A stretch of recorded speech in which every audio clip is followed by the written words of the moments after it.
Кан басымдары зыян кылат деп ойлойсузбу?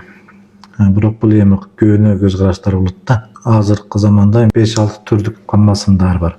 Ошо 5-6 түрдүн ичинде дагы окшобогондар бар. Эми белким кан басымдарды жедиңиз. Жүрөк согуш ритмиңиз тездеп кетти, же бетиңиз кызарып оңой тердей турган, же болбосо бут колуңуз ишип кала турган жагдай болуп калды. Эми ошо 5 түрдүн ичиндеги ушунчакыл кан басымдары сизге сөзсүз жага турган бирөө бар. Алдыңкы жолу бир айылга барган кесел көрүп, алдыма 10дой чоң киши келген, ортосуна жетөөнөн кан басым жогору чыгып кетти. Эң жогору 190 экен. Дары жебедиңизби десең, ой балам дары жесе зыян кылат экен деп укканмын. Же болсо келер айтат, ой дары жесе көнө болот экен деп.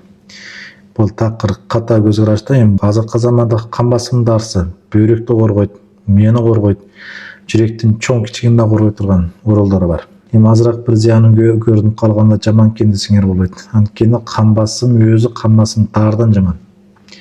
Жүрөк тыгылмалуу келет, мээден кан түшөт, же мээ тыгылма болосуз, же чоң кан тамыр жыртылат. Бул мен деген ушул кеселдердин баарына операция кыла турган дарежеге түшүп калсаңыз 100 000 сомдон түшпөйт. Эми кайсынысы жеңил, кайсынысы оор? Көбүнө көз караштарды таштап, вактында кан басым дарысын жеп бергиле.